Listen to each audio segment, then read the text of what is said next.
Ya lebih dari setengahnya sih. Walaupun ya sudah lebih sih dari setengahnya, sudah di 21 orang, tapi kita mulai saja. Jadi baiklah, kita hari ini akan membahas topik ketujuh dari mata kuliah ini ya. Tapi sebelumnya saya ingin menyampaikan beberapa informasi. Yang pertama, presensi silakan bisa di apa CX ya. Tapi saya batasi hanya sampai 7.15. Nah, kemudian yang EduNext nanti sebenarnya kalau kalian mengerjakan nanti kita diskusi ya, ada acara diskusinya. Jadi itu bisa dianggap hadir ya. Saya set waktunya itu kalau jadi EduNext itu sampai selesai perkuliahan kan ada diskusi itu ya. Kemudian nah nanti minggu depan adalah UTS, materinya sampai materi 7 yaitu hari ini. Kemudian kemungkinan platform yang akan digunakan adalah MS Teams ya. Kemudian apalagi bentar. Oke, ini tadi daftar hadir. Kali ini ada discussion. Jadi Anda tinggal mengikuti join discussion ya pada akhir. Jadi ada pemutaran video dulu.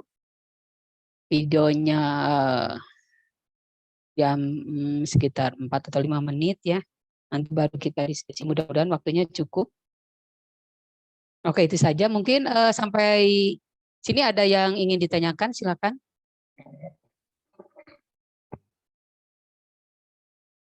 Kalau tidak ada, oke kita mulai saja.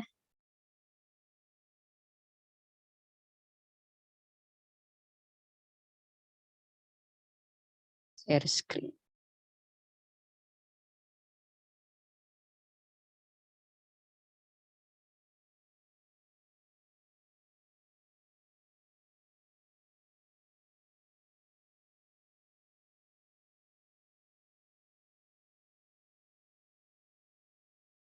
Nah, ini pada topik ke-7 itu sebenarnya lanjutan dari topik ke-6 ya.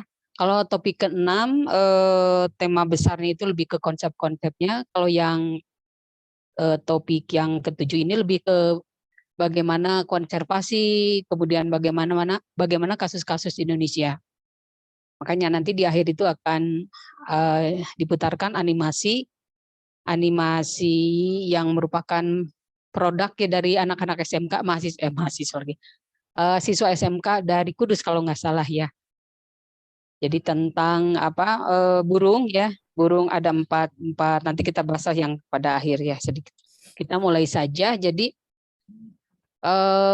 topik 7 dari ini kok loncat.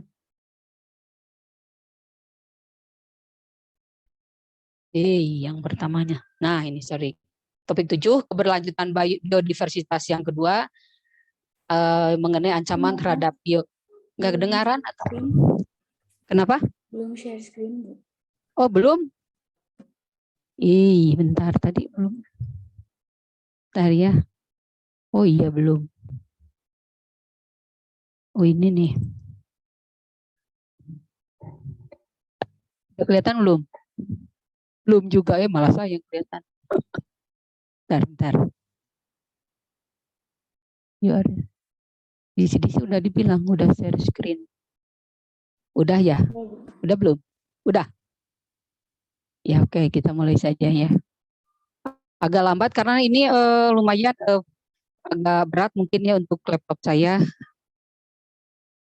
Kita mulai saja. Jadi sekali lagi, jadi topik ke-7 ada hubungannya dengan topik ke-6, tapi yang dibahas lebih difokuskan kepada konservasinya dan beberapa contoh di Indonesia. Kalau yang topik ke-6 itu lebih ke konsep-konsep mengenai bagaimana mempertahankan keberlanjutan dari biodiversitas ini ya. Tuh agak lama nih. Tuh ini agak lama, yang mau ke slide berikutnya harus dikecil. Nah, terlalu banyak yang saya buka. Bentar ya, saya tutup beberapa yang nggak penting. Bentar ini, kecilkan aja. Nah, ini yang pertama kita bahas mengenai aduh loncat lagi.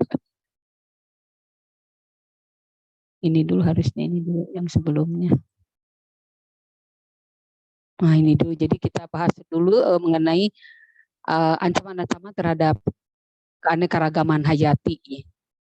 Jadi bentuk yang kita hadapi sekarang saat ini adalah yang disebut ancaman terhadap biodiversitas adalah kepunahan ya, kepunahan dari organisme-organisme tersebut. Organisme itu tidak hanya mencakup hewan, tapi bisa juga tumbuhan atau dikategorikannya sebagai biological extinction. Penyebabnya yang pertama tentu saja karena misalnya organisme tersebut tidak bisa beradaptasi dengan lingkungan baru yang berubah, misalnya ya lingkungan baru yang berubah itu bisa bermacam-macam, bisa terjadi juga karena manusia ya. Nah, ini sudah disebutkan di sini extinction atau mengapa spesies tidak dapat beradaptasi pada kondisi lingkungan yang baru. Ini sebenarnya ada terjadi secara alami juga ya. Kita ketahui bahwa misalnya kalau di zaman berapa ribu tahun yang lalu, misalnya kita bisa dilihat berdasarkan teori-teori atau kemudian penemuan-penemuan fosil bahwa ada jenis-jenis spesies yang dulu ada tapi sekarang tidak ada misalnya ya. Jadi sebenarnya secara evolusi juga sebenarnya bukan extinction tapi istilahnya itu jadi ada beberapa spesies yang tidak bisa beradaptasi sehingga punah. Kemudian bisa terjadi kalau secara alami bisa terjadi karena perubahan atau terjadinya suatu fenomena alam yang sangat besar. Misalnya kalau di sini dicontohkannya dalam jatuhnya meteor ke bumi, kemudian ada proses yang lain misalkan biasanya secara geologi ya yang bisa memusnahkan populasi-populasi spesies yang asalnya ada. Kemudian yang berikutnya adalah kepunahan juga bisa disebabkan karena aktivitas manusia.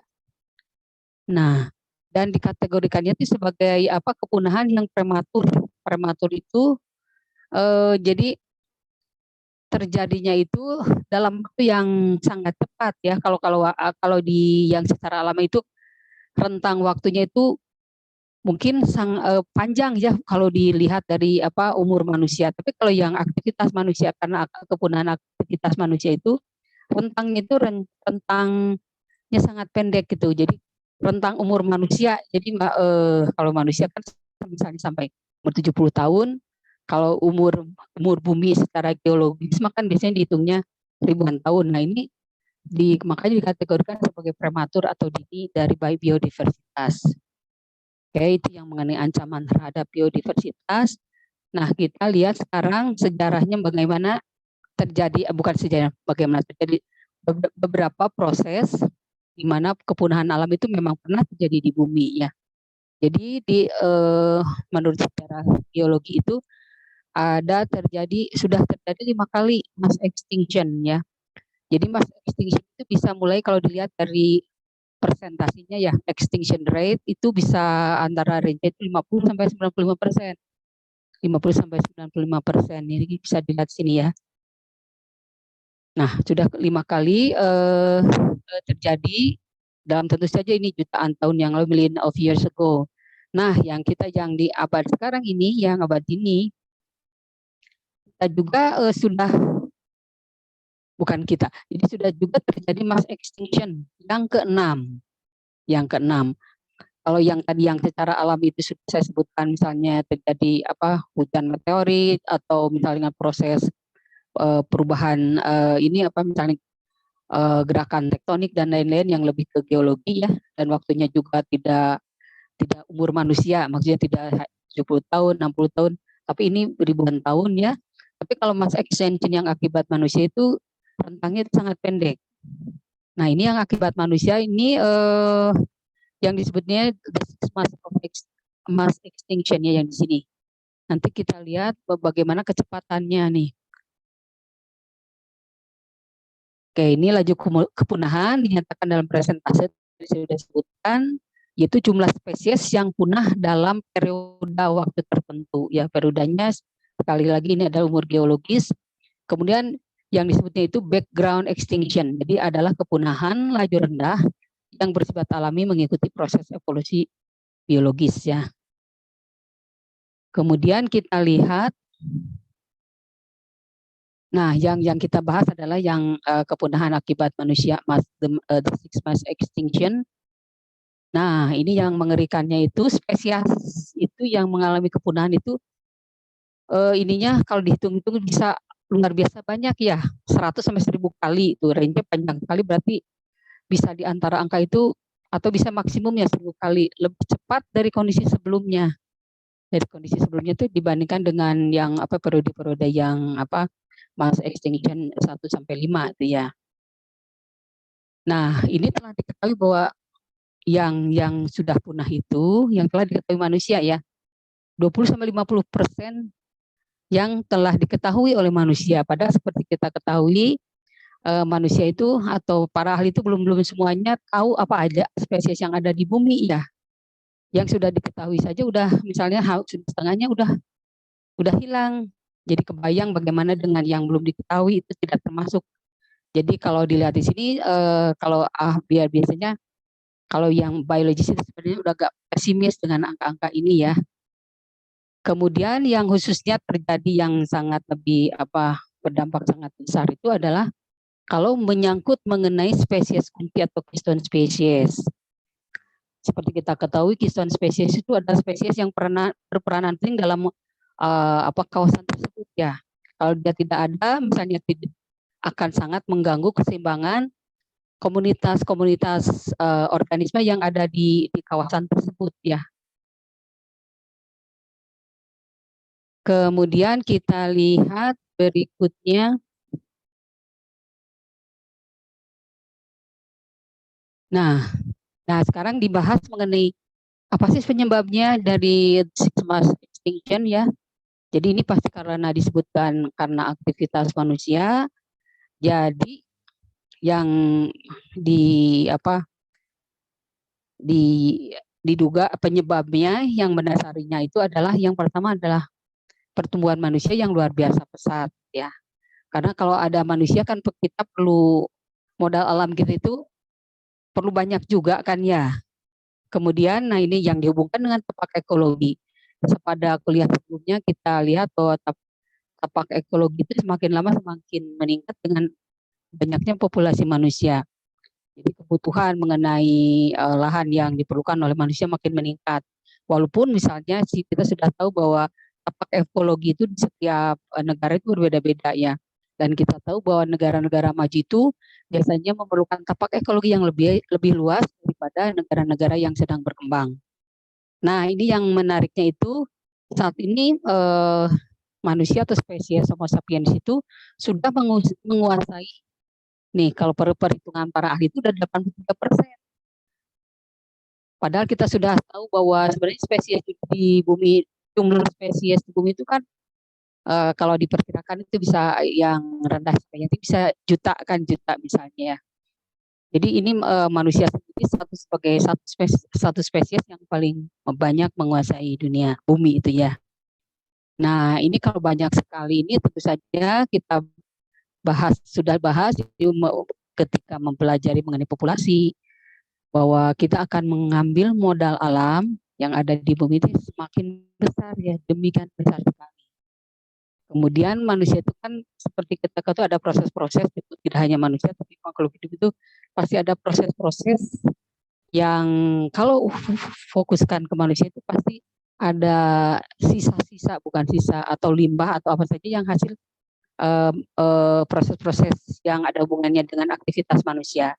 Di antaranya yang paling mengerikan itu adalah pencemaran ya.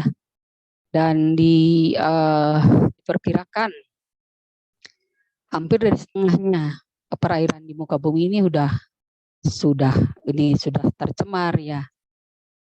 Kalau setengah, kalau saya banyak banget ya, hampir setengahnya dari perairan di bumi itu berarti termasuk sungai, laut. Kalau kita itu bikin kita pesimis ya, sangat besar sekali kalau setengahnya. Kalau perairan itu kita ketahui kalau lautan aja sekitar 70%, jadi udah sangat banyak sekali. Nah ini Mengapa mengapa sangat banyak sekali? Karena ada kecenderungan manusia itu membuang itu sesuatu itu yang apa ke air ya. Ada kecenderungan karena biasanya kalau dibuang di air itu effortnya itu tidak terlalu banyak daripada misalnya harus menggali mau dibuang di apa di tanah ya di darat misalnya. Harus menggali dulu kalau di air tinggal dibuang misalnya ya dan kita sudah aja kita tidak melihat barang yang kita tidak suka misalnya kita mau membuang apa nih misalnya sampah misalnya ya. Kalau kalau mau misalkan mau dibuangnya di dalam tanah kan harus menggali dulu, ditutup lagi. Kalau air tinggal buang aja ya. Nah, kemudian aspek lainnya lagi yang mendasari adalah ini penilaian yang rendah terhadap modal alam. Kita selalu menganggap bahwa misalnya di Indonesia saja, kita itu selalu yakin dan percaya bahwa termasuk kita negara Indonesia termasuk negara yang kaya ya, yang kaya misalnya. Jadi kita kurang menghargai mengenai ini ya modal-modal alam maksudnya itu tenang aja masih ada gitu ya. Karena sebenarnya tidak hanya di Indonesia saja di negara lain juga. Jadi cara pikir kita mengenai modal alam itu seperti ketika manusia berpikirnya seolah-olah manusia itu ketika masih sedikit ya. Jadi ketika awal-awal revolusi misalnya kita menganggap oh tenang aja masih banyak nih masih banyak modal-modal alam kita. Tapi kan sekarang kalau dilihat jumlah manusianya sudah sangat luar biasa sekali ya, 7 atau 8 miliar itu luar biasa sangat banyak. Kemudian selain itu faktor yang menyebabkan adalah kemiskinan. Kita sudah lihat yang apa clear effect ya pada kuliah sebelumnya bahwa baik kemiskinan maupun yang kaya juga sebenarnya terhadap lingkungan itu pada akhirnya sama saja ya. Kemiskinan karena satu misalnya dari segi apa pengetahuannya kurang, kemudian jumlah anaknya atau jumlah keluarganya terdiri banyak, kemudian dan lainnya yang lingkaran yang mungkin masih ingat yang lingkaran setan, lingkaran yang miskin pasti lagi lah tidak bisa keluar dari siklus itu ya, kalau menurut teori. Nah ini jadi yang penyebab yang mendasari satu populasi manusia, kemudian peningkatan tapak ekologi yang pasti ada hubungannya dengan populasi manusia, kemudian kita kurang menghargai modal alam kita ya, seolah-olah tak terbatas, dan tentu saja kemiskinan ya ada.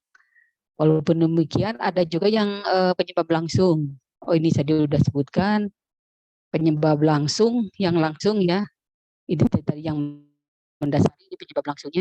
Nah ini manusia sebagai spesies satu-satunya spesies yang menguasai banyak sekali 80% kalau di menurut ini yang hasil orang-orang lingkungan yang itu kita itu sudah menguasai 83% dari muka bumi. Kemudian kita mengkonsumsi modal alam dalam jumlah besar ya. Ada pada kuliah sebelumnya juga ada kecenderungan misalkan di mengenai makanan saja, makanan yang kita makan sehari-hari juga kita ada kecenderungan semakin banyak menghabiskan modal alam ya. Kemudian dan ini yang pencemaran itu. Pencemaran itu kalau disebutkan setengahnya dari perairan di muka bumi sebenarnya sudah ini ya, sudah lampu merah kalau kata saya sih. Kok itu penyebabnya? Jadi kalau yang extinction apa proses mass extinction yang sebelumnya itu lebih karena proses secara alami, kalau ini karena aktivitas manusia. Oke, lanjutkan. Nah, faktor penyebab tadi ya udah disebutkan. Nah, ini akibatnya apa sih? Akibatnya dari akibatnya ya, atau ini sorry ini bukan akibat, penyebab tapi lebih didetailkan ya apa saja sih. Jadi yang pertama itu organisme misalnya sudah kehilangan habitat di Indonesia udah banyak jadi kasus-kasus itu ya, di harimau misalnya masuk ke pemukiman penduduk karena dia kawasan daerah-daerahnya semakin berkurang. Kemudian degradasi dan fragmentasi habitat. Misalkan proyek-proyek pembangunan jalan tol ya yang membelah hutan misalnya tengah-tengah hutan sehingga memisahkan habitat yang misalnya asalnya terkumpul bersama, tiba-tiba karena ada pembuatan jalan tol itu jadi terpisah. Kemudian ini yang baru, ya bukan baru, tapi ada kecenderungan bahwa kita itu suka jenis-jenis yang sangat bagus ya, misalnya baik bunga, baik tumbuhan maupun hewan ya. Hewan-hewan yang diintroduksi atau jenis-jenis asing. Kemudian polusi, perubahan iklim juga ya. Kemudian perburuan untuk komersial, penjualan hewan dan tanaman hias, kemudian pengendalian hama dan predator, dan overfishing ya. Overfishing itu juga merupakan salah satu penyebabnya mass extinction juga. Jadi ini semua kalau dilihat memang karena manusia ya. Nah ini ada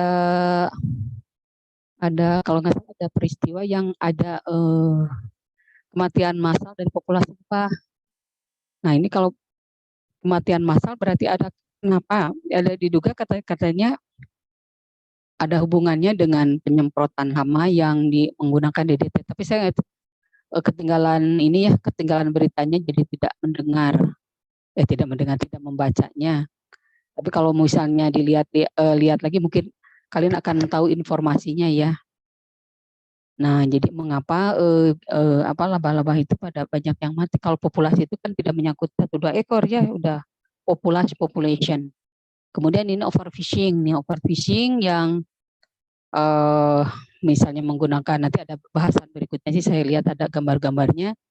Jadi misalnya menggunakan pukat harimau ya atau traveler. Ini gambar-gambar detailnya untuk mendetailkan tadi ya penjelasan yang tadi. Nah ini misalnya ini ada banyak hubungannya dengan ekosistem hutan sebenarnya sih ya. Karena di hutan itu kalau hutan yang asli masih banyak fauna-fauna, kemudian tumbuh-tumbuhan yang mungkin sangat khas sekali ya di Indonesia. Tapi misalnya ada di sini dicontohkan new highway, jadi pembuatan jalan ya, pembuatan tol biasanya highway. Ini akan di tengah-tengah ini, misalkan di tengah-tengah hutan ya, bukan di tengah hutan, membelah hutan. Nah, akan terjadi fragmentasi habitat. Kemudian ini contohnya nih, yang kiri atas ini, kemudian bawahnya kebakaran juga ya, kebakaran yang kebakaran itu bisa kebakaran yang surface fire, jadi hanya di permukaannya. Tapi kalau udah yang sampai ground ini yang sangat bahayanya ini ya, sampai tajuk-tajuknya terbakar. Kalau yang ini masih ya relatively ya dibandingkan yang ground fire ini hanya misalnya serasanya saja.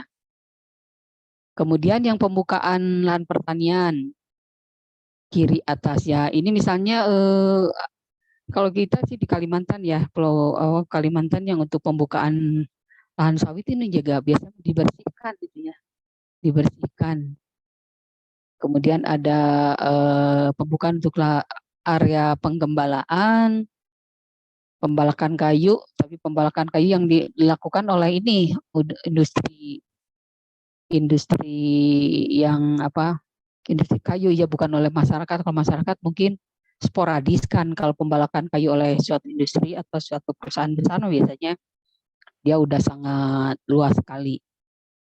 Nah, ini penanaman pohon dengan jenis monokultur saya sebutkan tadi yang seperti sawit kan harus dibersihkan gulma-gulmanya ya. Kemudian dia harus untuk menanam sawit dia harus dibersihkan diratakan dulu ininya hutannya itu dari vegetasi yang ada di atasnya. Itu yang untuk ekosistem terestrial ya. Yang kemudian yang untuk yang ini yang ekosistem akuatik. Jadi yang jenis-jenis yang rusak itu mengapa? Salah satunya ya pasti habitatnya. Kalau habitat rusak biasanya tidak semua jenis itu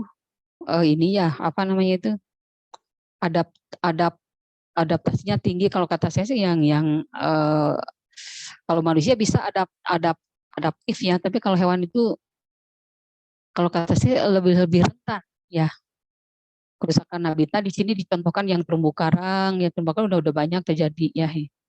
Jadi karena misalnya mengambil ikannya dengan fishing trowel net.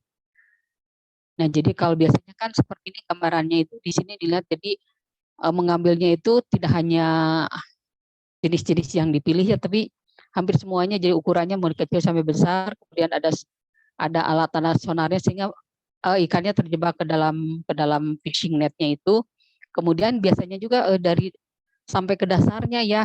Jadi sehingga kalau dasar-dasarnya tersapu oleh netnya itu yang apa trawler net itu, jadi ininya juga yang apa organisme-organisme yang tumbuh di dasar lautan jadi terbawa juga. Ini jadi mengambilnya itu bukan seperti nelayan-nelayan kita ya, ini udah luar biasa. Biasanya industri, bukan industri, perusahaan-perusahaan besar yang biasanya di kapal-kapalnya juga sudah ada pemrosesannya di sana ya. Itu kemudian ini termasuk eksploitasi yang berlebihan yang menyebabkan kerusakan habitat.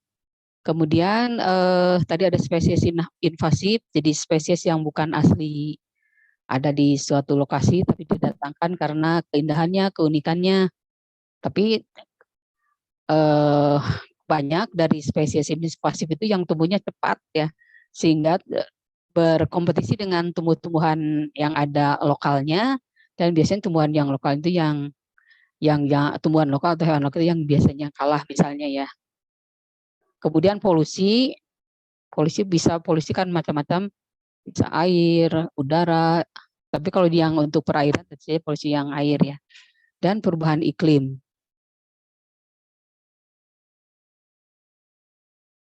Nah, bentar ini kok loncat nih, ini harus ini dulu. Nah ini di ekosistem akuatik nih kita lihat ini berbagai kasus nih yang di Indonesia ya. Jadi satu mengenai Citarum. Di Citarum itu ada lokasi di Cianjur ini yang badan perairan sungainya itu ditutupi oleh eceng gondok. Eceng gondok itu merupakan salah satu jenis yang spesies invasif ya, yang didatangkan ke Indonesia itu karena awalnya itu bunganya kan menarik, warna biru ya, biru kecil sebenarnya, tapi akhirnya seperti ini nih. Akhirnya jadi karena kemampuannya untuk bertumbuh sangat cepat, jadi dia bisa memenuhi atau menutupi kalau menurut saya sebagian besar dari kawasan sungai itu ya, kawasan perairan tersebut. Jadi menjadi asal awalnya itu menjadi dangkal. Kemudian lama kelamaan jadi sudah tertutup semuanya oleh ini nih, oleh eceng gondok. Kemudian ada jenis yang nih di Jatiluhur, di Bendungan Jatiluhur, yang disebut ikan aligator. Ini ikan bukan spesies asli kita juga ya. Dia datang ke sini mungkin asalnya hobis aja ya, suka saja. Tapi kalau lihat morfologinya ada sudah mengerikan ya. Jadi ikan aligator itu bisa mungkin ukurannya aja sampai kalau di sini lihat 2 sampai 2,4 meter. Kemudian aslinya kalau di sini adalah Amerika Utara. Dan yang ditakutkan oleh kita adalah kalau spesies invasif itu tumbuh secara cepat, kemudian dia berkompetisi dengan ikan-ikan lokal, ya pasti kalah. Lihat aja morfologinya mengerikan, udah besar lagi. Kemudian ya ini disebutkan di sini masuk ke Indonesia melalui pedagang dan ikan yang suka koleksi ikan ya. Ini dan sudah masuk nih ke ini ikan piranha dan ikan aligator. Ikan piranha itu walaupun kecil tapi dia cepat tumbuhnya ya, dan yang mengerikan kan itu lihat giginya seperti itu. Jadi dia bisa sangat cepat, ukurannya itu hanya 14 sampai 26 inci dan beratnya juga sama hanya 1,4 ya, 3,4 kilo. Tapi ini dia bisa merusak suatu ekosistem perairan ya, karena misalkan kan dia mengalahkan dari spesies-spesies kita. Jadi kalau udah menguasai itu ya sumber daya mulai dari habitat, kemudian dan yang lain-lainnya udah dikuasai ini. Ini yang kalau saya sih ini sangat luar biasa sekali. Tapi kalau kalian lihat iklan-iklan, katanya ini udah dijual belikan ya ikan agaligator itu. Nah ini penjualnya menawarkan dagangan di Kaskus, kemudian Toko Bagus, Berniaga, Blogspot, dan lain-lain. Jadi nih ikan aligator berukuran 80 sampai 90 cm, nanti dia bisa sampai 2,4 meter, dijualnya 1 juta loh. Kemudian ada ikan piranha dijual juga di toko-toko online itu ya. Bisa ada Facebook, ada komunitasnya di Facebook, harga anakannya yang berukuran 6 cm, 6.000 per ekor. Nah ini yang suka ikan misalkan, jadi suka ikan mohon berhati-hati ya, misalkan kalian suka juga koleksi-koleksi ikan harus hati-hati ya, jangan membawa ikan-ikan yang menakutkan seperti ini ya, apalagi kalau tumbuhnya sangat cepat. Kemudian saya nggak tahu kalau piranha dimakan nggak sih, mengerikan makannya juga ya, ukurannya sampai 3,4 ya, besar juga sih. Oke, ini mengenai contoh-contoh spesies invasif di perairan ya. Kemudian, nah ini sebenarnya kan ada badan dunia yang mengatur untuk ini ya, ada list yang disebut IUCN Red List ya. Jadi mengelompokkan spesies dalam konteks kepunahan. Jadi dikategorikan mana yang sudah mendekati punah, mana yang sudah punah. Tapi itu ada kriterianya harus jumlah berapa dan seterusnya ya. Jadi kalau secara garis besar dikelompokkan dari yang mulai least concern sampai extinct. Ini yang paling parah nih, extinct. Nah, ini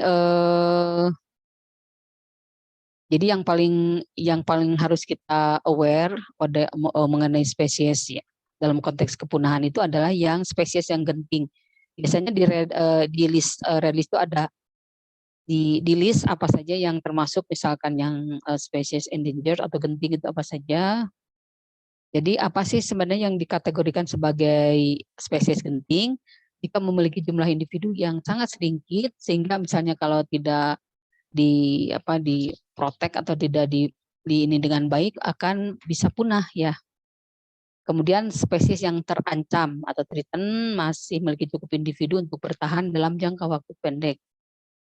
Tapi ada potensi dia akan menjadi genting ya dalam jangka waktu dekat. Karena misalnya populasinya tidak naik, malah turun. Populasi turun bisa karena berbagai sebab. Yang pertama tentu saja bisa karena habitatnya terfragmentasi ya, misalnya seperti itu. Nah ini IUCN risiko rendah. Nah, ini yang LC itu least concern, kemudian terancam, anti near threatened. Nah yang ini yang threatened itu ada 3, ada yang rentan, genting, dan kritis. Semuanya sama-sama sih. Tapi mungkin dari segi ininya ya harus dilihat populasinya, kemudian jumlahnya yang ada sekarang. Kemudian ada yang punah di alam, extinct in wild ya, atau yang punah ini extinct in wild dan extinct punah. Kemudian udah ini yang file 1 nih. Sampai sini ada pertanyaan tidak? Mangga kalau ada pertanyaan sebelum saya lanjut. Jadi filenya ada 3 ya. Ini yang file 1 sudah, sekarang file kedua saya. Kalau ada pertanyaan silakan. Saya Bu izin bertanya. Ya silakan. Tadi kan kalau kita lihat spesies invasif itu banyak membawa dampak yang negatif ya Bu ya bagi lingkungannya. Nah kira-kira ada nggak ya Bu kalau satu kejadian spesies invasif ini malah menolong suatu ekosistem gitu Bu. Jadi dia dampaknya positif. Itu ada nggak ya Bu kira-kira? Atau semuanya memang negatif? Enggak semuanya negatif. Kalau yang negatif itu spesies yang sudah dikategorikan invasif karena pertumbuhannya luar biasa cepat. Tapi juga ada spesies yang maksudnya yang didatangkan dari luar itu sebenarnya dia tidak, pertumbuhannya tidak sangat cepat, biasanya kita tidak terlalu takut gitu. Ada. Biasanya yang menakutkan itu dari kelompok herba ya. Herba itu kan sangat cepatnya biasanya ya. Tapi kalau pohon yang besar, tidak semua. Kaliandra itu termasuk spesies invasif yang perdu yang dikategorikan perdu yang cepat sekali tumbuhnya karena dia bisa pada ditunas, bisa. Tadi ada pohon yang disebut acret itu ya. Dia pohon ininya tidak cepat perkembangannya. Jadi ya segitu-gitu aja gitu. Biasanya kita tidak takut, tapi yang takut itu biasanya yang luar biasa cepat tumbuhnya. Kemudian dia sehingga menguasai suatu ekosistem di daerah tersebut. Itu yang kita takutkan. Dan yang ditakutkan di Indonesia banyak yang seperti itu. Herba yang udah banyak sekali masuk ke kawasan konservasi ya. Jadi harus itu karena harus dieradikasi ya. Tapi kalau yang misalnya tidak terlalu ini tidak apa-apa sih sebenarnya. Malah dari banyak juga jenis-jenis yang misalkan yang sangat berguna untuk kita ya, misalnya dari tapi sebenarnya bukan asli Indonesia, nggak masalah sih sebenarnya. Itu. Baik Ibu, terima kasih. Mangga. Jadi ya misalkan spesies asing itu jangan takut dulu, dilihat dulu juga. Termasuk yang ada kategorinya sih.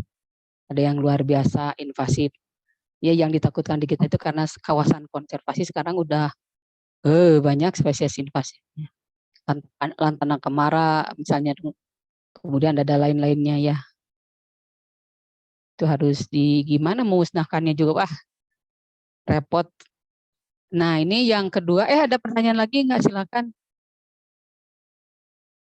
Sebelum saya lanjut ke file 2. Ya silakan. Tadi kan salah satu penyebab sixth mass extinction itu kemiskinan. Tadi apakah boleh Ibu menjelaskan ulang Bu itu? Oh gitu. Ini ada hubungannya dengan kuliah yang lalu, saya lupa lagi yang ada Collier effect, masih ingat nggak? Ada Collier effect, jadi sebenarnya salah satu penyebab dari kan ini teori aja ya, siklus dari kemiskinannya muter gitu, yang akhirnya terus dibandingkan antara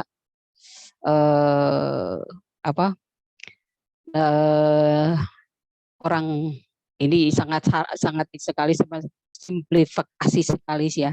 Jadi misalnya kalau ini saya cerita aja, kalau gitu nggak usah dibanding-bandingin. Orang yang kurang misalnya ya, dia ada kecenderungan dia mengambil sesuatu yang gratis kan ya, intinya itu ya. Jadi karena dia tidak punya sawah, tidak punya apa, misalnya dia ngambilnya dari hutan. Ini contoh ekstrimnya saja. Kemudian kalau misalnya dia kurang pengetahuan, misalnya ya sekolahnya misalkan tidak terlalu tinggi, jadi pengetahuan dia mengenai environment itu misalnya kalau dibandingkan dengan yang itu lebih dia kurang aware terhadap itu, jadi dia tidak tahu mana yang seharusnya ini nggak boleh misalnya gitu. Lebih ke sananya sih, ke tingkat pemahaman mengenai environment itu kurang bagus. Sama ini dia kan yang kemiskinan itu salah satunya yang menyebabkan dia misalnya kalau ini ekstrim saja sih ya, jadi misalkan dia dalam tanda kutip merusak hutan, kemudian dia cara-cara pertaniannya juga kurang sustain ya, karena misalkan ingin dapat panen ya misalnya seperti itu. Dan yang satu lagi biasanya ada kecenderungan yang ini kalau kata saya juga ini sangat general sekali ya, itu yang biasanya orang yang itu biasanya jumlah populasinya banyak, jumlah ini anaknya misalnya banyak, kemudian tidak mampu bersekolah yang tinggi. Ingat nggak ada yang dibandingkan? Nah itu mungkin itu salah satu salah satu yang bisa menjawab pertanyaan kamu itu. Benar nggak saya sih? Bisi lupa, benar kayaknya. Ya yang kemiskinan aja, coba aja bayangkan. Yang pertama kalau kata saya pengetahuan mengenai environment-nya, awareness-nya kurang, sehingga dia mungkin kurang begitu paham ya. Kemudian yang kedua adalah mengenai ini populasi, menyangkut populasi, biasanya jumlah populasinya atau jumlah anaknya itu banyak. kita biasanya membandingkan kalau mungkin tidak dari aspek family, misalkan ke negara aja, negara-negara yang dianggap negara miskin ya, misalnya apa ya, atau negara yang tidak berkembang lah, jangan miskin banget, misalnya biasanya suka diambil kasusnya tuh di Afrika sih, padahal karena sebagian besar negara-negara yang termasuk yang kategori sangat berkembang, biasanya populasinya kan anak dari satu family itu banyak, kemudian mengenai education-nya. Nah, itu biasanya kita sorotnya itu dari jumlah dari keluarga kalau jumlah anak, kemudian education-nya. Jadi kita kurang aware terhadap mengenai masalah lingkungan ya. Boro-boro mikir lingkungan lah intinya ya. Urusan perut aja belum beres gitu sih kasarnya, itu seperti itu. Itu. Mudah-mudahan menjawab. Iya, baik, terima kasih Ibu. Silakan, ada yang lain? Ini kalau nggak salah yang mengenai kemiskinan itu ada beberapa, lupa lagi nih saya, ada clear effect, kemudian dibandingkan ada lagi satu yang membandingkan dari negara maju dan negara berkembang, apa yang bedanya dari biasanya itu dari populasi ya, populasinya salah satunya. Kalau tidak ada, kita ke bab 2, file 2 ini. Jadi mengenai konservasi dari biodiversitas. Jadi bagaimana kita mengkonservasi biodiversitas ya. Jadi pendekatan, ada 2 pendekatan yang bisa dilakukan. Yang pertama ada pendekatan spesies dan yang satu lagi adalah pendekatan secara ekosistem ya. Nah, pemanfaatan berkelanjutan dari biodiversitas sehingga tetap supaya sustain. Jadi kelestarian sebenarnya kalau saya sih kalau lestari itu ya bolehlah jadi yang lestari itu yang abadi mungkin, tapi ini bukan lestari sama dengan abadi ya, yang penting sustain aja ya. Sustain. Tujuan, kalau yang spesies tentu saja spesies yang dilindungi ada ya dari kepunahan prematur.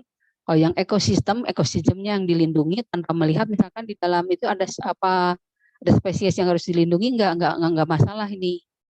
Yang penting dengan ini soalnya dengan prinsip bahwa dengan memperbaiki ekosistem yang merupakan habitat berbagai jenis, mudah-mudahan diharapkan ada misalnya ada jenis-jenis yang sebenarnya harus dilindungi itu terlindungi ya.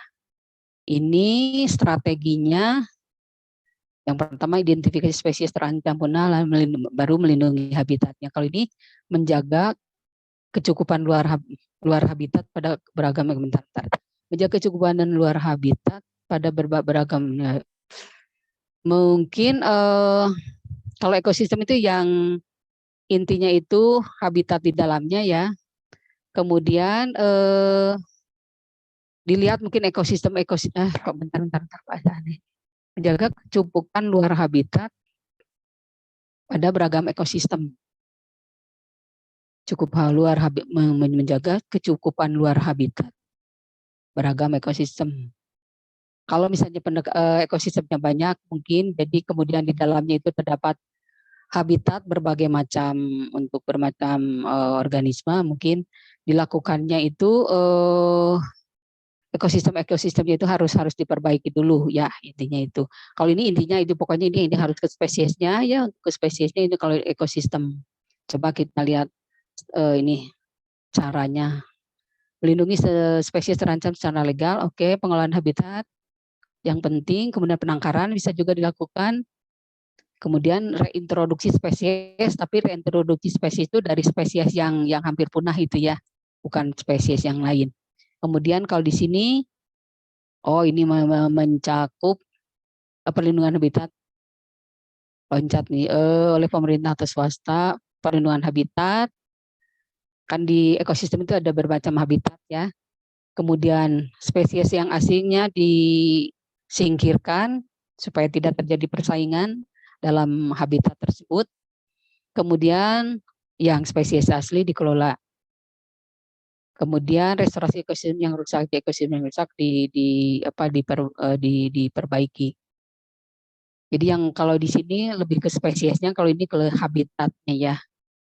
Kemudian dan habitatnya itu dihilangkan dari spesies asing supaya yang misalnya ada jenis-jenis yang dilindungi dari habitat tertentu itu dia bisa survive.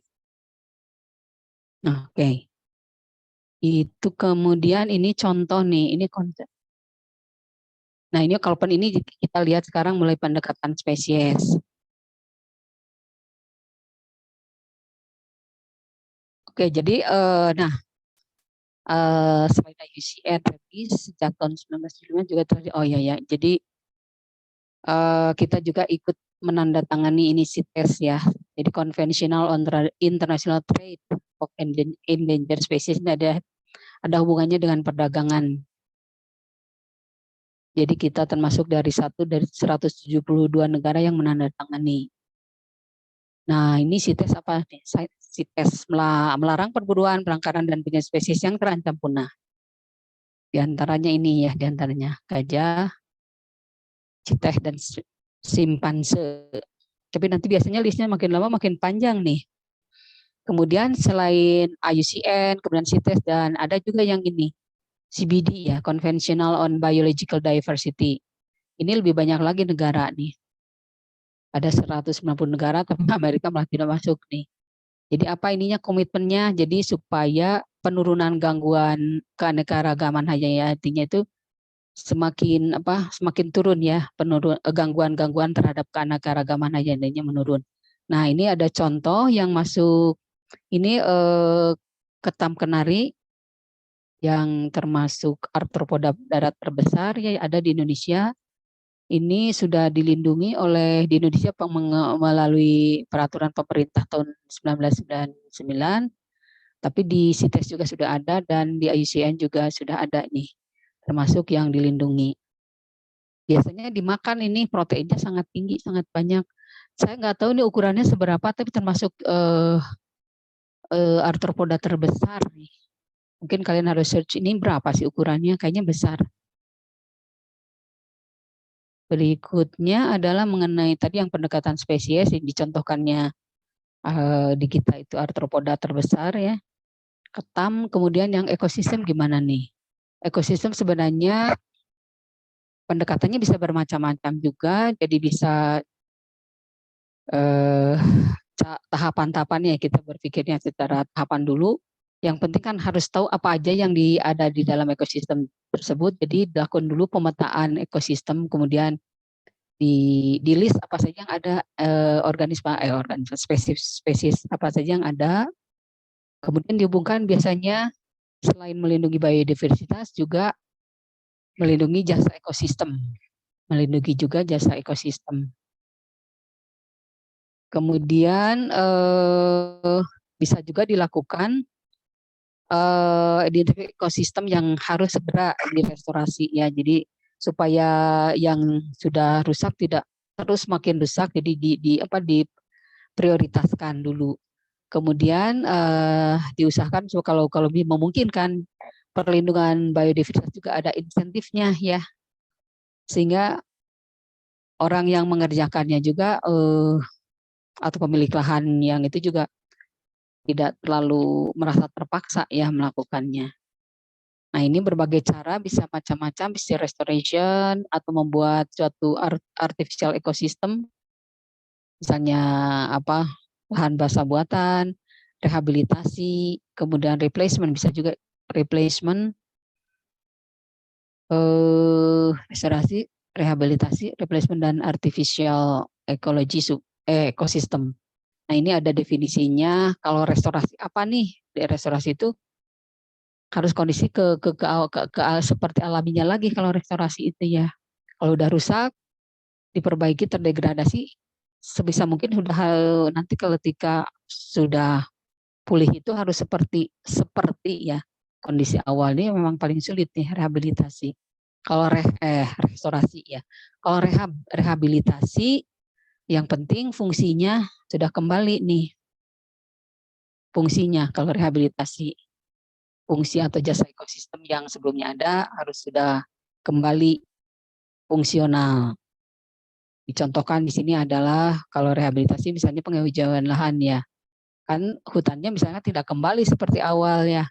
Tapi ada fungsi-fungsi misalkan dengan adanya vegetasi hijau, fungsi-fungsi lain mengenai oksigen dan lain-lain sudah sudah fungsional kembali, itu dikategorikan biasanya itu rehabilitasi ya sudah berhasil. Kemudian ada juga replacement. Nah, ini yang repot, mengganti ekosistem degradasi dengan tipe ekosistem lainnya. Nah, jadi penanaman pohon pakan sebagai pengganti tegakan hutan, misalnya itu replacement ya. Kemudian artifisial tadi sudah saya sebutkan, misalnya ekosistem buatan, misalnya constructed wetlands ya, untuk misalnya fungsinya adalah untuk mengurangi banjir. Itu jadi kalau yang paling berat memang restorasi ya. Kalau restorasi itu mengembalikan kondisi habitat yang telah terdegradasi itu sebisa mungkin sampai seperti kondisi alaminya, sebisa mungkin ya. Oke, itu yang pendekatan ekosistem. Ini masih lanjutannya, ini langkah strategi. Sama ya, jadi kita tahu masalahnya apa sih sebenarnya, penyebab salah satunya mengapa jadi rusak misalnya ya. Kemudian tentu saja yang berikutnya adalah menghilangkan penyebab, bermacam-macam tergantung apa yang menyebabkan misalnya hutan atau habitat itu rusak ya. Kemudian, nah ini pada suatu ekosistem itu harusnya kita tahu ada spesies kunci ya, spesies kunci. Nah itu spesies kunci dulu yang harusnya dipulihkan, karena dengan tidak terganggunya spesies kunci, biasanya spesies-spesies yang lain yang ada di kawasan itu biasanya lambat laun akan ini juga ya akan kembali pulih.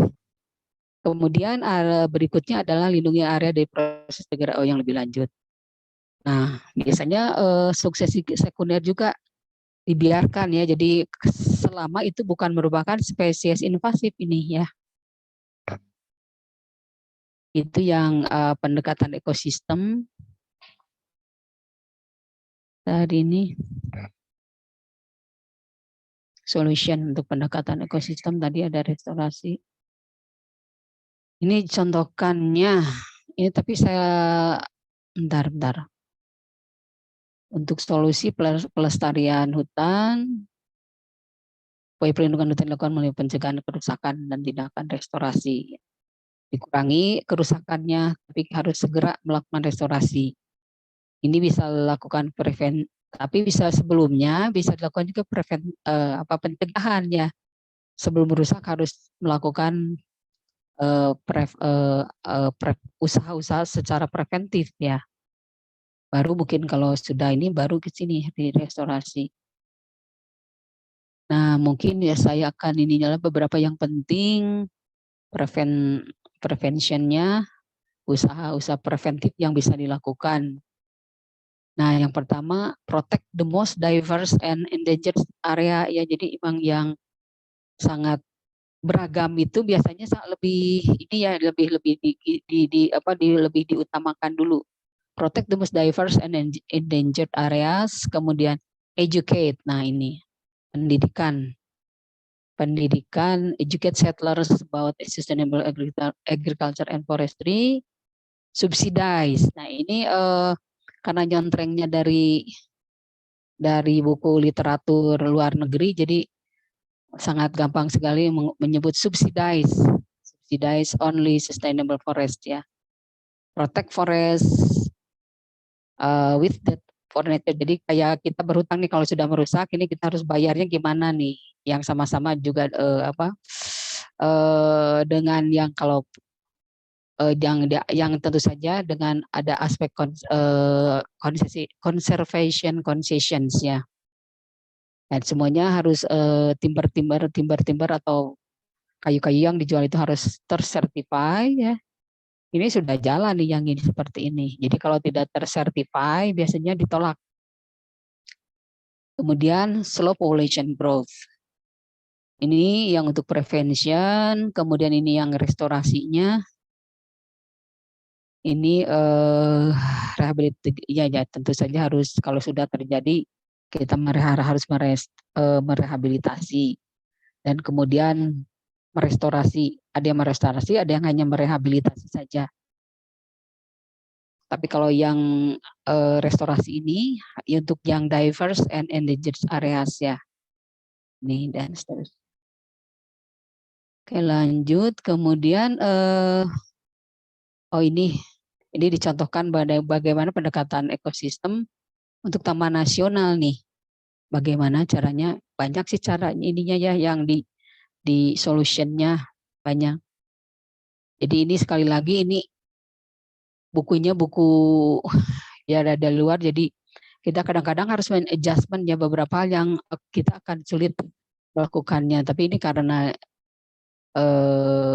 nggak apa-apa sebagai ide aja ya.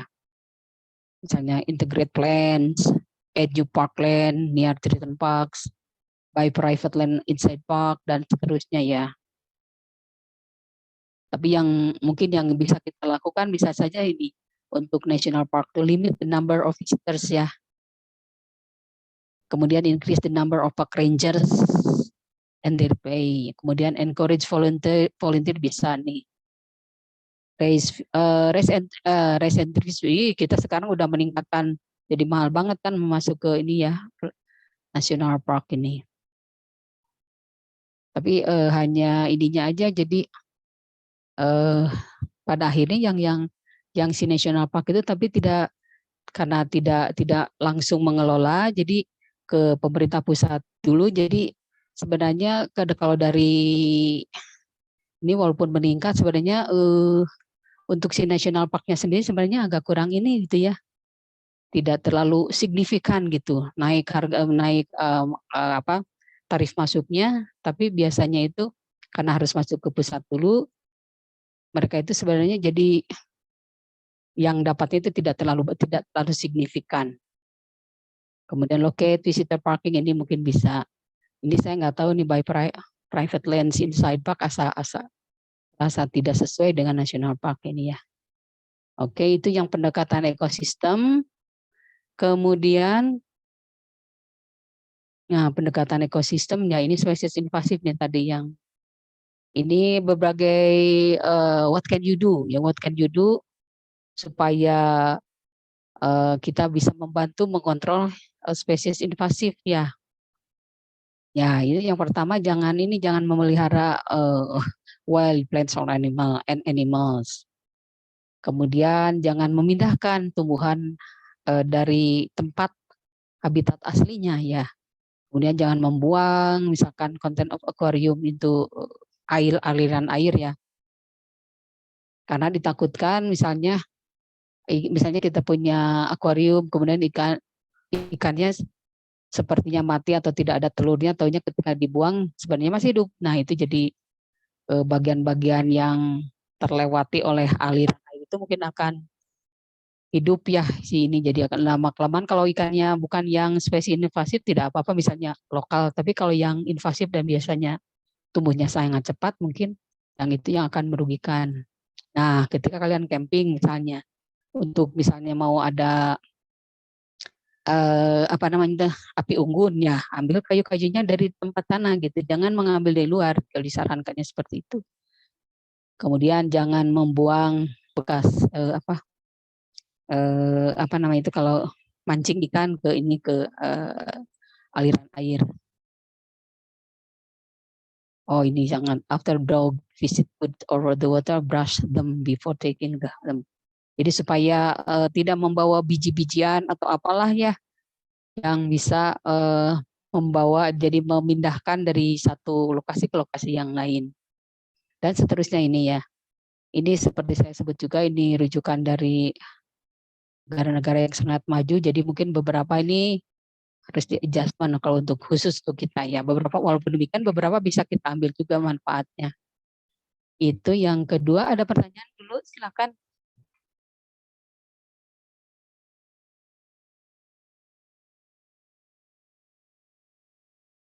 Kalau tidak ada, kita lanjut ini yang terakhir ya. File yang terakhir. Oke, jadi yang terakhir itu adalah tentang Studi kasus di Indonesia nih, studi kasus di Indonesia. Jadi kalau kerusakan mah udah tahu lah, baca banyak ya, baca di berbagai sumber ekosistem hutan, terutama kita fokusnya ke hutan ya. Kemudian spesies yang terancam punah dan ini. Walaupun kita sih sebenarnya udah perangkat-perangkat untuk aturan perundangan ini sih sudah lengkap sih sebenarnya kita ya.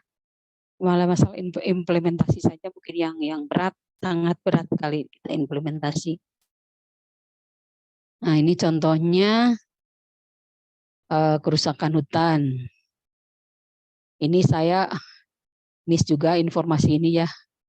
Jadi di Kompascom tanggal 2 Mei ini ada penjual 2 anak orang hutan via Bakahuni ditangkap di kamar kontrakannya jadi gudang penyimpanan satwa nih. Ini orang hutan dari orang hutan Sumatera, Pongo Abeli ya. Nah jadi ini yang kasus Indonesia nih, kerusakan hutan, degradasi atau hilangnya ekosistem hutan di Indonesia. Apa sih penyebab utamanya? Mungkin kalian juga sudah tahu nih, pas penebangan hutan, kebakaran hutan.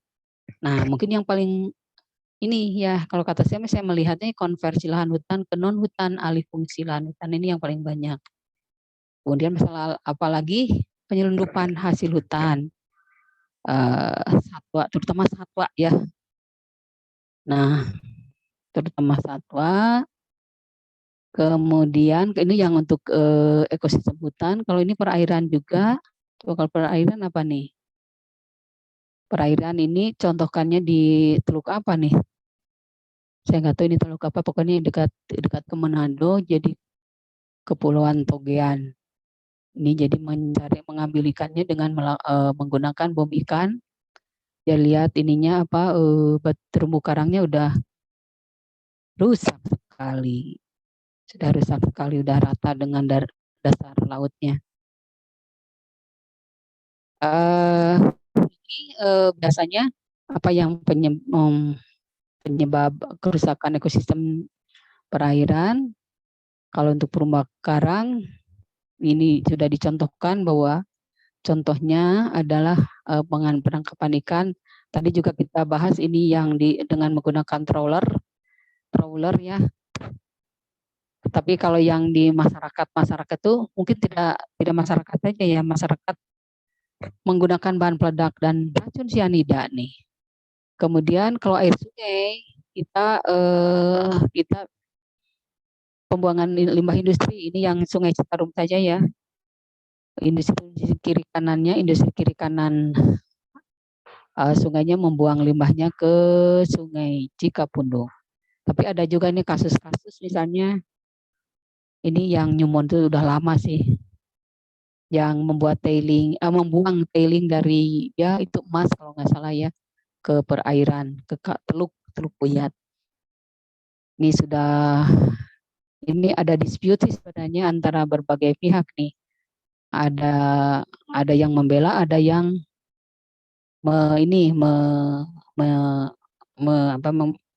menghukum. Tapi sebenarnya akhirnya itu jadi aneh ya, akhirnya kalau kalian baca kasus Teluk Puyat, seharusnya sih dia kena denda harusnya. Kemudian introduksi spesies alien spesies, ini tadi sudah kita bahas, ikan invasif. Kemudian kalau tumbuhan itu yang paling banyak di Citarum itu adalah tadi ya eceng gondok ya. Sebenarnya tidak di Citarum saja, nanti kalau dilihat-lihat di sungai-sungai yang lain juga ini eceng gondok itu sudah merajalela ya. Kemudian yang spesies yang terancam kita tahu badak Jawa, Rhinoceros sundaicus itu termasuk yang critically endangered karena jumlahnya juga sudah sangat sedikit ya. Kemudian ini bunga Edelweiss juga karena banyak diambil ya oleh pendaki-pendaki yang nakal, jadi punah sih enggak ya, tapi makin berkurang dan sebenarnya sangat merusak ini habitatnya. Kemudian ini terancam punah. Nah, kalau aturan seperti saya sebutkan udah banyak banget, lihat aja sama kalian nih. Mulai 90 nih.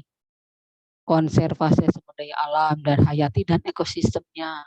Kemudian pengesahan konvensi PBB keanekaragaman hayati. perikanan juga wilayah. Kemudian nih yang menarik pesisir pulau-pulau kecil ya. Mengapa dilindungi? Biasanya kalau pulau-pulau kecil itu lebih rentan ya, sudah ukurannya kecil, tapi di sana misalnya ada jenis-jenis yang sangat dilindungi karena apa sudah hampir punah. Nah itu kalau kerusak sedikit biasanya cepat sekali akan extinctnya. Kemudian untuk peraturan menteri mengenai perikanan, kemudian nah ini yang diperbaharui kalau kata pelindungan dan pengelolaan lingkungan hidupnya. Sebenarnya kita udah lengkap nih untuk melindungi spesies atau keanekaragaman itu sebenarnya sudah ada, kalau kata saya udah lengkap nih, tinggal yang itunya lah implementasinya. Bentar ini tadi.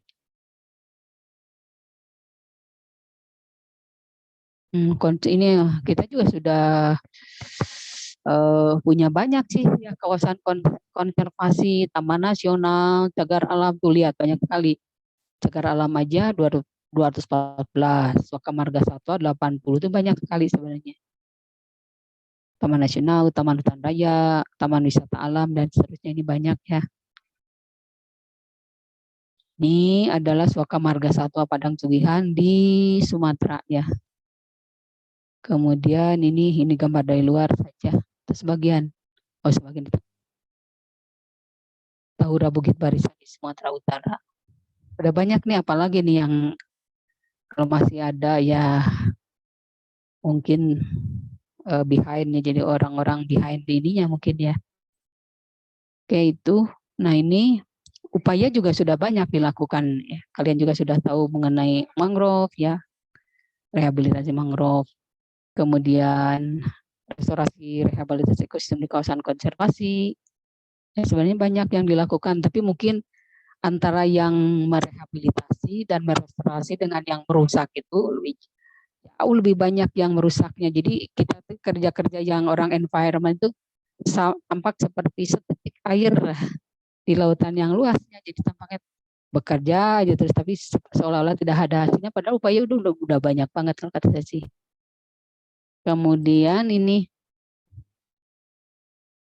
ini tadi ulang lagi. Ngulang nih. Ini nanti ini cukup waktu kalau kita untuk diskusi ya. Nanti ada saya nggak tahu nih kalau laptop saya oke, nanti bisa saya putarkan yang itu jadi kita bisa lihat sama-sama. Kalau misalnya ada kendala jadi kalian terpaksa melihat di masing-masing laptop. Nanti mungkin saya kasih waktu beberapa, nggak lama-lama banget, nanti kita kembali lagi diskusi. Sampai sini ada pertanyaan tidak sebelum kita melihat film? Oh ini belum saya jelasin, sorry. Ada nih ini yang menarik. Satu lagi yang perlu saya jelaskan ya. Jadi sementara orang-orang environmentalis dan pemerintah berkoar-koar supaya kita sudah punya listnya, ada spesies yang tidak boleh diganggu karena misalkan sudah endangered atau tapi masih ada nih yang di toko atau dijual secara online loh. Ini ada jenis burung yang disebut efek geling. Ini termasuk yang di critical endangered, tapi masih dijual loh ini di online shop saya nggak tahu nih di mana. Jadi intinya dan dijualnya udah mahal nih. Padahal di alam itu kali hasil perhitungan dari para ahli itu hanya tinggal 50. Tapi ini udah bukan mengobral, menyebutkan bahwa ada beberapa dan siap dijual gitu ya.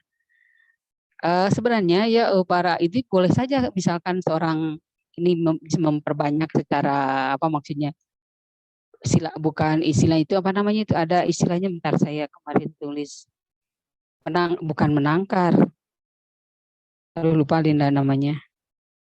Jadi dia bisa memperbanyak gitu ya. Breeder boleh ya, tapi harus tersertifikasi. Bisa saja breeder itu bisa, tapi asal tersertifikasi. Kemudian ini Kalau di hasilnya di alam hanya tinggal 50 ekor tapi dijual, ini jadi aneh juga nih. Harganya sekian. Dan ini tidak hanya untuk jenis-jenis ini saja, tapi ada jenis-jenis yang lain yang kalau secara biologis itu ya kita sudah tahu termasuk list of species yang termasuk kategori endangered species dan atau CITES di list CITES ya, tapi tetap aja ada orang-orang yang bisa menjual ini. Dan ini bukan diam di secara diam-diam ya sudah, kalau Tokopedia mah udah besar banget kan ya. Itu kemudian ada rangkong, ini rangkong ya, rangkong gading. Nah ini juga rangkong gading yang diambil gadingnya nih, ini di Kalimantan nih adanya. Kemudian ada jalak, satu lagi tuh bukan jalak,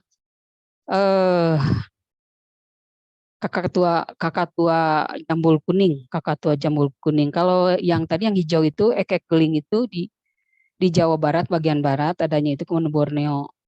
Dan biasanya di hutan ya, di hutan mountain itu berarti yang daerah ke arah yang ketinggiannya sekian gitu ke atasnya. Kakak tua jambul kuning, kemudian rangkong gading diambil rangkongnya, ini di Borneo nih. Kemudian ya 3 ini. Jadi sudah, kalau ini sudah terbuka kan ya. Kalau orang masyarakat yang tidak tahu mungkin statusnya mungkin bisa aja beli untuk hobis, tapi kalau sebenarnya tidak boleh ini. Tidak boleh. Kecuali kalau membelinya dari breeder dan dia yang breeder yang sudah tersertifikasi. Artinya dia memperbanyak karena kemampuannya hobi dan kemampuan dia bisa misalkan mempunyai jumlah yang banyak ya silakan saya. Tapi kalau dia ada di alam hanya tinggal 50 ekor, dia dijual dari mana dia ngambilnya ya? Oke, itu apalagi ya? Itu saja mungkin. Ada pertanyaan tidak? Kalau tidak ada, saya coba muter filmnya. Jadi filmnya itu animasi sebenarnya ya. Jadi yang dibuat oleh, saya sudah menyebutkan di awal tadi, oleh siswa-siswa SMK Kudus. Tapi kalau ada, sebenarnya mereka kerjasama juga dengan beberapa artis-artis sih. Saya lihat ada Celia, Eva Celia dan lain-lainnya, ada beberapa.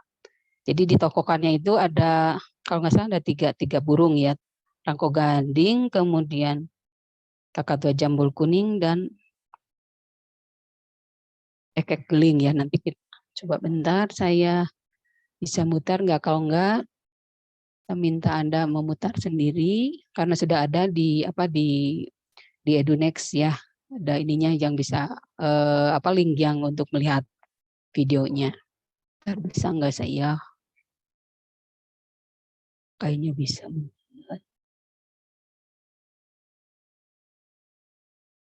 Bisa.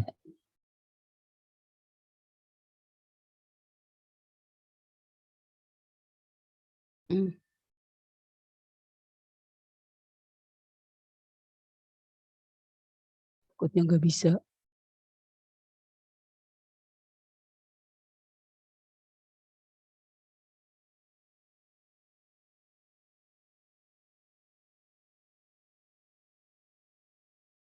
Stop screen, saya stop screen dulu. Bentar.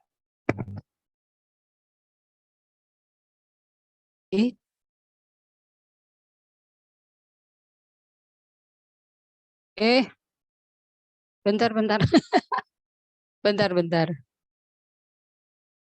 Aduh. Kok nggak kelihatan lagi?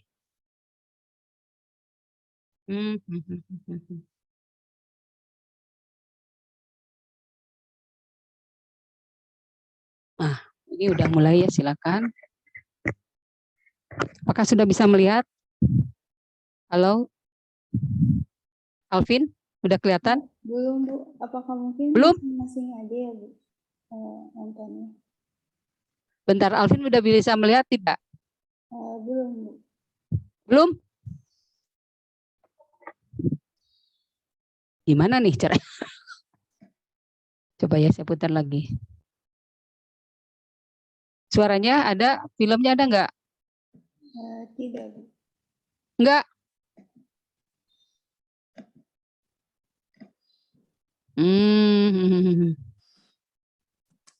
Kalau gitu daripada ini bagaimana kalau mutar sendiri aja ya, dilihat video, saya beri waktu 10 menit. Gimana kalau gitu? Saya takutnya ini Iya, boleh, Bu, sepertinya. ya itu aja ya, gimana ya kalau gitu? Halo,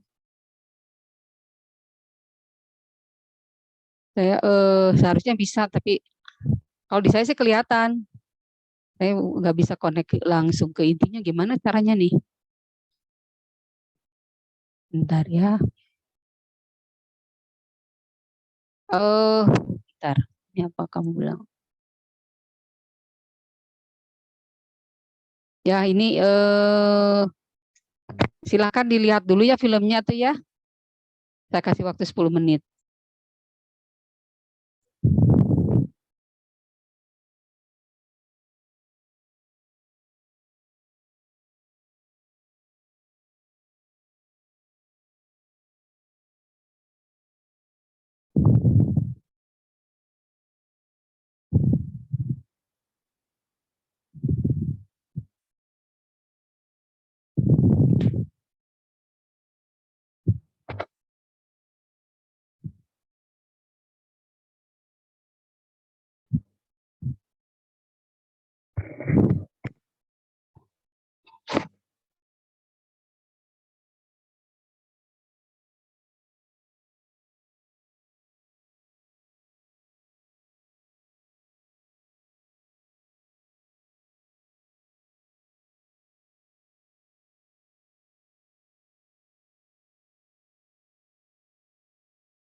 Halo, saya harap sudah selesai ya. Jadi jangan dulu menjawab pertanyaan yang ada pada diskusi.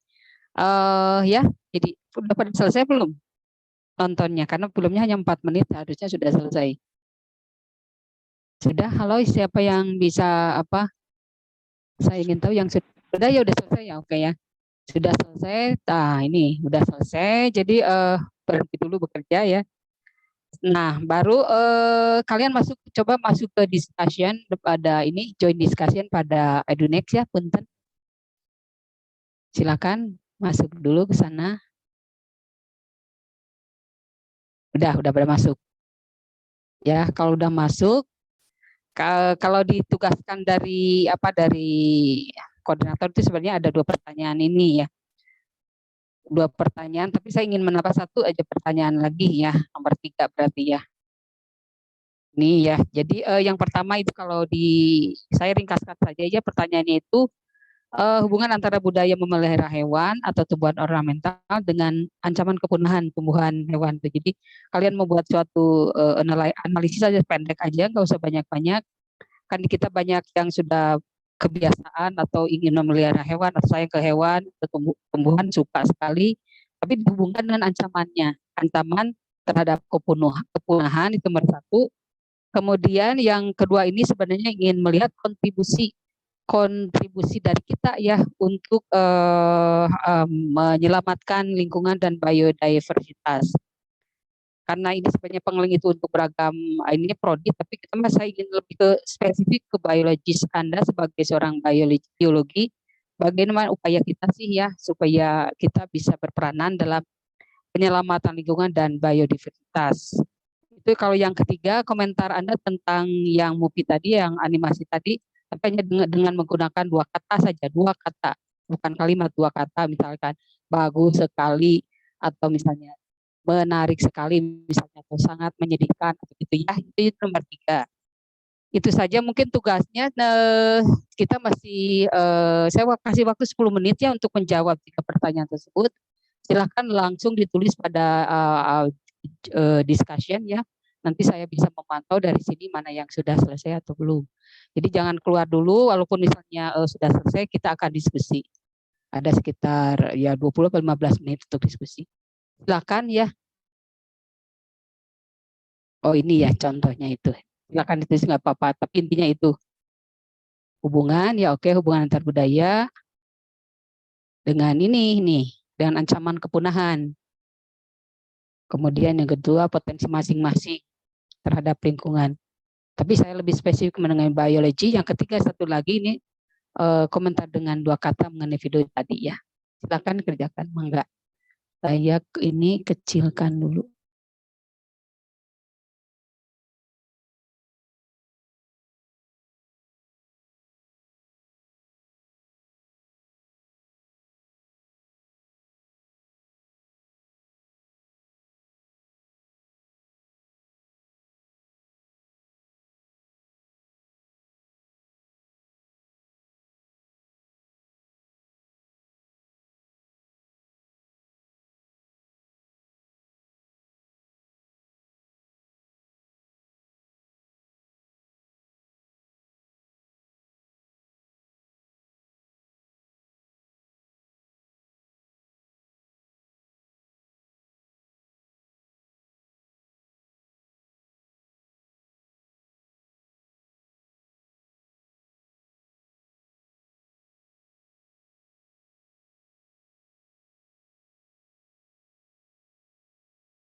discussion itu langsung saja ditulis, nanti otomatis namanya kalau nama kalian udah ada.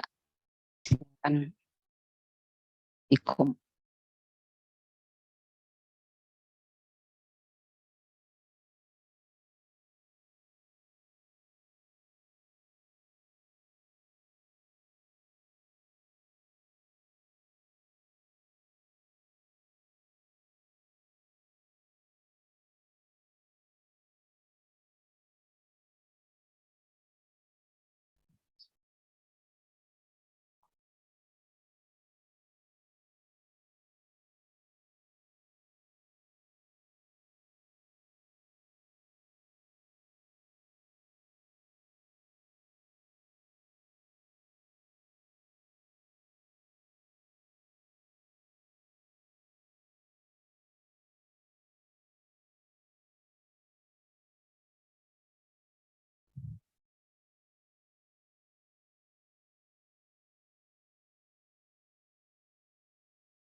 Bu Rina, Ya, maaf, halo. boleh saya minta token lagi, Bu? Ini Oh, token. ya. Loh, kamu bukan Iya. bukan jadinya di kelas Ibu Tri? Oh, belum nggak jadi, Bu, kan kelas 02, Bu. Kamu teh tapi ada nggak nak? Ya, kok bisa? Kalau sekarang kayaknya mungkin kalau minta token nggak bisa ya. Kamu walaupun kayaknya di list ada nggak sih? Rasanya di list saya kamu nggak ada deh. Bentar ya. Di ini apa akademik ya? Bentar. Rasanya bentar. Isfoldo. Kalau sekarang ini kayaknya sudah PR sudah selesai. Saya nggak tahu apakah masih bisa meminta token. Bentar ya, bentar. Oh, oke, Bu. Ya, bentar.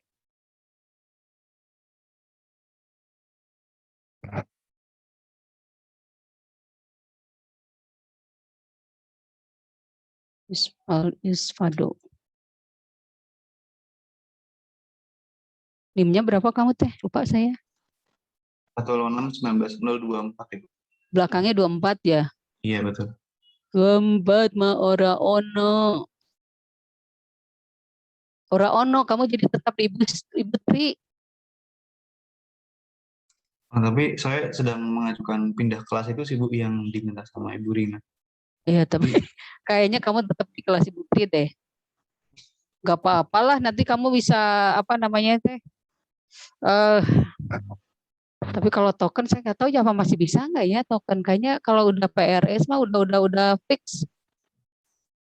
Nggak ada, ini langsung dari nomor 22 langsung 26. Jadi kamu nggak ada catatannya di sini, nggak ada nama-namamu, nggak ada di apa di akademik itu, nggak ada di apa di CX, nggak ada. Tapi nggak masalah, nanti saya bilang ke Ibu Ti, kamu tetap di sana. Setahu saya Ibu Ti yang disebut ke saya tuh kamu akan tetap di sana gitu. Ya, gimana nih? Mungkin saya coba ke Pasti kamu kalau di sana Putri. ada namamu. Tapi kalau ada masalah nanti saya diskusi dengan Ibu Tri lah ya, karena di sini nggak ada, nanti repotnya pas ujian, pas Ya, Bu, baik, tugas. Bu. Iya, jadi nggak ada nilainya gitu di sini karena nggak ada datanya. Ya, punten ya, tapi nggak apa-apa lah, ini kamu nggak apa-apa lanjut di sini. Misalkan kamu bisa aja menulisnya dalam bentuk inilah, habis misalkan apa tulisan nggak akan masuk ke sini, nggak akan bisa masuk kamu. Jadi ditulis saja di misalkan dalam diketik kemudian dikirim ke saya file biasalah ya. Oh, ya, baik, Ibu. Ya, nanti saya sampaikan ke Ibu Tri. Soalnya ini semua kelas ada tugas ini ya. Oh, ya, baik, Ibu. Oke, mangga, yuk.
Apakah sudah ada yang mulai mengisi? Bentar Pak saja.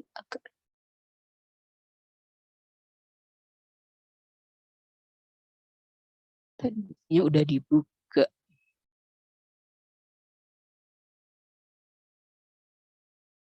Oh, belum ada.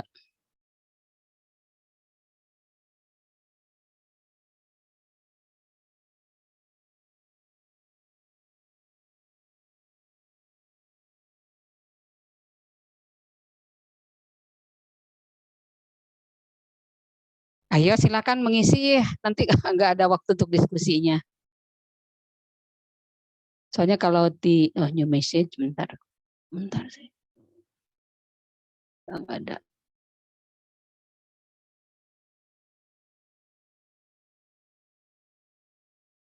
Kalau tidak ada di sini nanti ini soalnya saya sudah ditulis di presensi kehadiran berdasarkan discussion. Jadi kalau tidak ada kalian jadi nanti nggak hadir.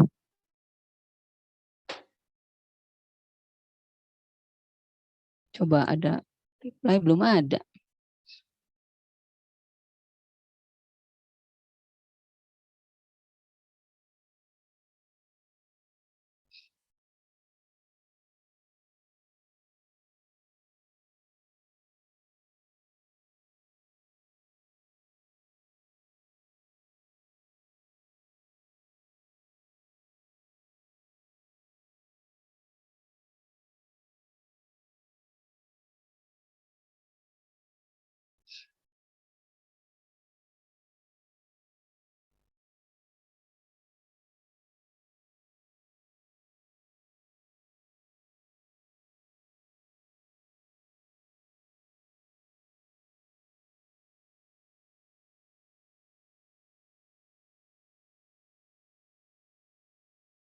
Sudah ada 31, Bu. Udah, oh di saya kok nggak kelihatan. Oh itu harus lihat ini ya. Coba lihat presensi sini. Oh iya.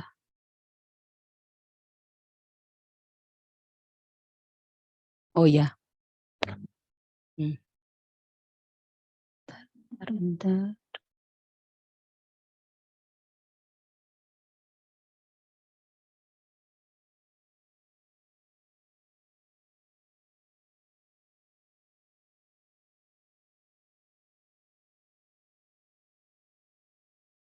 Oke. Coba masih ada yang masih menulis nggak?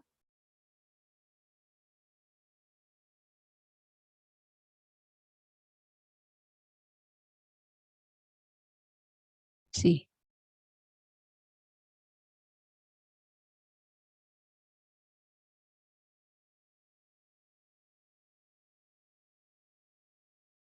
Kita mulai diskusi saja ya. Udah banyak.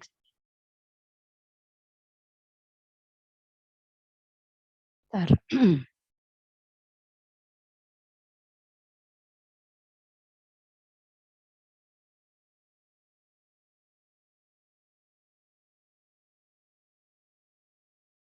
Coba ada yang ingin berpendapat nggak? Silakan. Kalau sebelum saya tunjuk, silakan ada yang ingin berpendapat.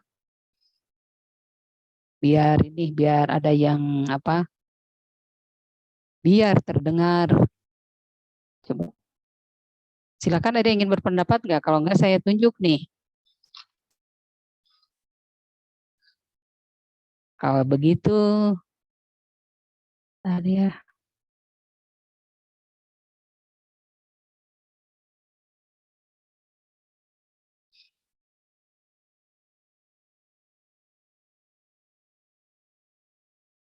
Coba saya ingin pendapat dari beberapa orang saja karena kalau semua tidak mungkin ya. Coba Timothy nomor 54 silakan. Bagaimana pendapatmu?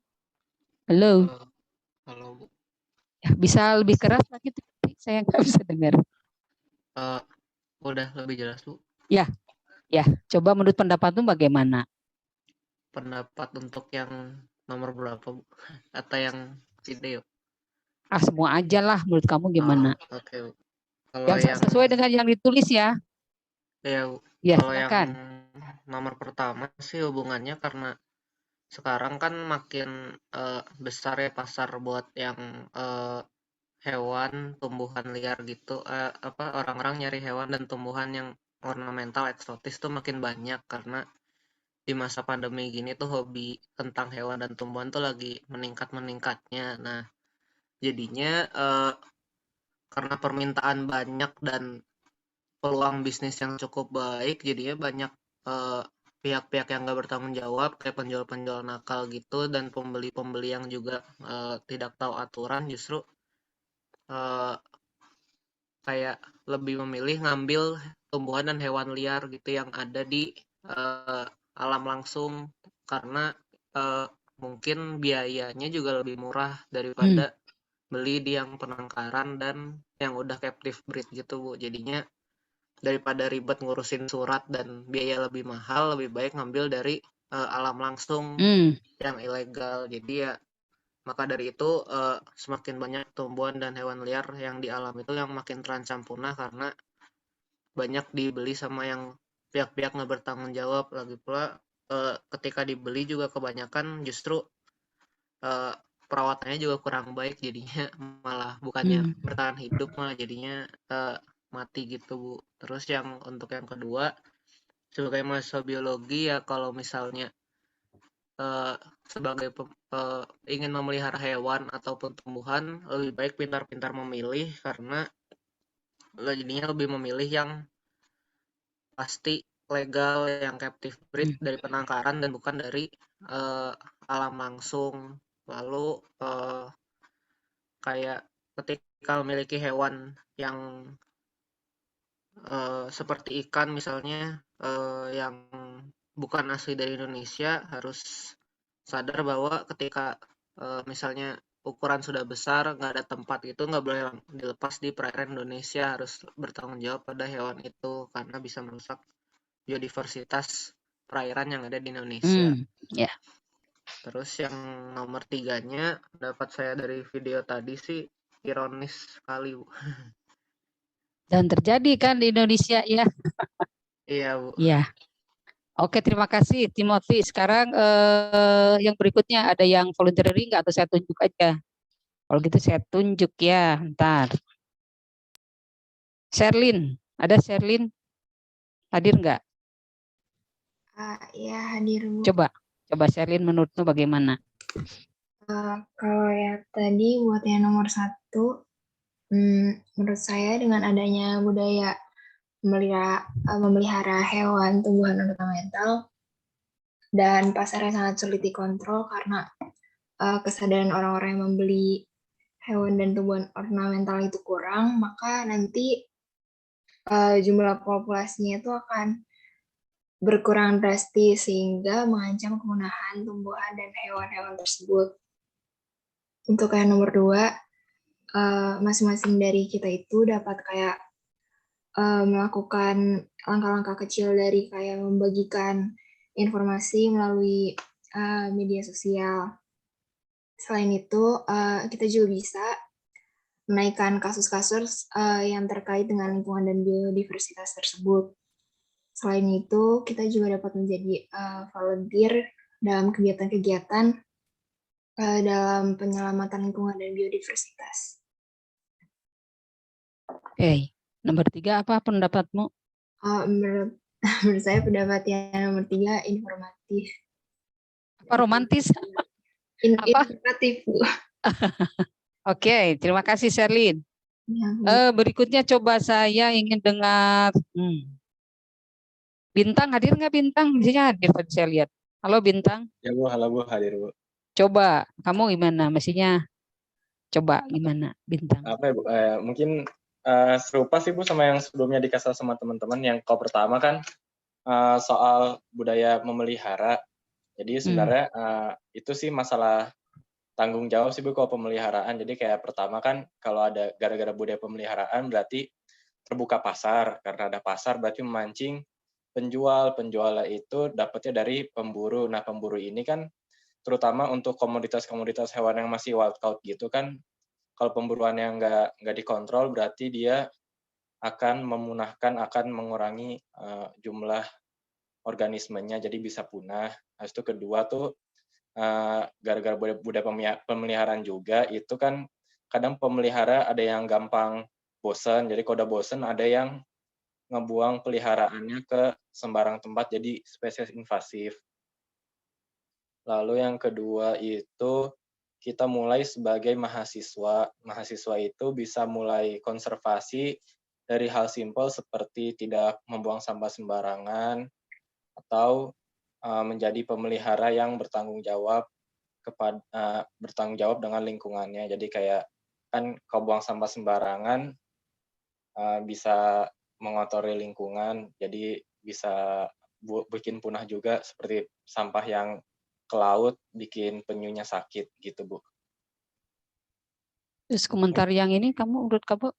Oh, komentarnya sih saya dapat dipahami sih, Bu. Apa dapat dipahami apa? Kan pesannya itu soal. Oh iya, cuma 2 kata aja, dapat dipahami. Gitu iya, aja. Oke, satu lagi nih yang terakhir nih, coba. Mary, hadir nggak Mary? Masih ada di tempat? Halo? Hadir, Bu. Ya, oke, coba Mary. Gimana menurutmu? Kalau yang pertama itu hampir sama sih sama yang tadi. Intinya kalau misalnya kan ini kan budaya ya, Bu. Budaya itu kan kayak mengakibatkan suatu kebiasaan gitu buat masyarakat setempatnya. Jadinya kebiasaan memelihara hewan sama tumbuhan ini tanpa disadari itu bisa jadi ancaman bagi keberlangsungan tumbuhan atau hewan tersebut. Juga karena budaya jadi kayak eksploitasinya bisa secara masif gitu. Jadinya peluang spesies tersebut punah kayak yang tadi Bintang bilang juga akan makin meningkat gitu, Bu. Ya. Apalagi juga mungkin kalau misalnya yang tadi juga kata Timothy, kalau misalnya pemeliharaannya nggak semestinya itu juga kan bakal menyakiti spesies tersebut kan ya, Bu. Ya. Terus kalau yang kedua, sebagai mahasiswa biologi, kalau menurut pandangan saya ini karena kita udah tahu pentingnya menjaga keseimbangan ekosistem dan juga memelihara hewan atau tumbuhan, itu bisa kita manfaatkan celahnya itu untuk penyelamatan lingkungan sama biodiversitas dengan terlibat langsung di tempat konservasi sambil implemented ilmu yang kita dapat. Terus juga kita bisa mengampanyekan kayak yang kata Sherlyn tadi, mengampanyekan kegiatan penyelamatan lingkungan dengan melibatkan masyarakat sih, Bu, kalau bisa juga sekaligus meningkatkan awareness dari masyarakat tersebut. Oke, bagus ya. Terus ini yang nomor 3 menurutmu gimana? Kalau yang nomor 3 saya nulisnya membuka realitas, Bu. Oh, membuka realitas. Oke. Mungkin masih ada waktu sedikit lagi. Saya penasaran anak biologi nih, pengen tahu saya soalnya. Coba Anju aja deh, Anju coba. Ada enggak? Tadi saya lihat ada. Anju. Coba gimana? Ini terakhir lah, ini benar-benar terakhir. Untuk saya sendiri ya, Bu, ya, untuk yang pertama, kalau kita lihat budaya, maka sebenarnya ini jadi satu kebiasaan ya, dan kebiasaan dari masyarakat Indonesia yang awalnya itu mereka kurang kesadaran dan juga kurangnya pengetahuan ya mengenai beberapa satwa dan beberapa flora fauna yang dilindungi.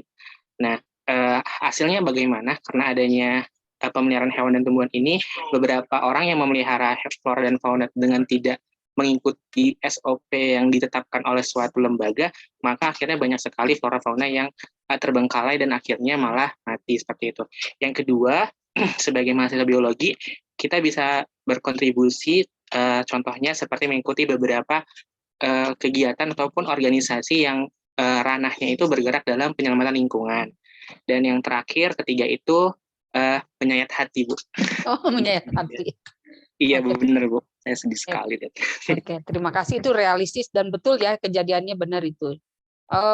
Bagus ya kalau kata saya, kalau lihat biologi, karena kalian memang background-nya biologi, jadi memang tampak sekali bisa banyak sekali yang bisa kalian lakukan ya. Kalau dari Timothy, Sherlyn, Bintang, Mary, dan Anju, saya kira banyak banget jadi celah-celah yang bisa kalian lakukan. Walaupun misalkan kecil-kecil saja, tapi mudah-mudahan ini ada dampaknya ya, bisa besar. Itu saja mungkin kuliah hari ini ya. Jadi minggu depan ujian, platformnya kemungkinan besar adalah MS Teams. Kemudian bahannya ini termasuk yang hari ini diujikan. Oke, terima kasih. Mungkin untuk kuliah hari ini hampir jam 9 nih. Terima kasih. Oke, selamat beraktivitas dan apa nih? Selamat pagi. Ya, silakan.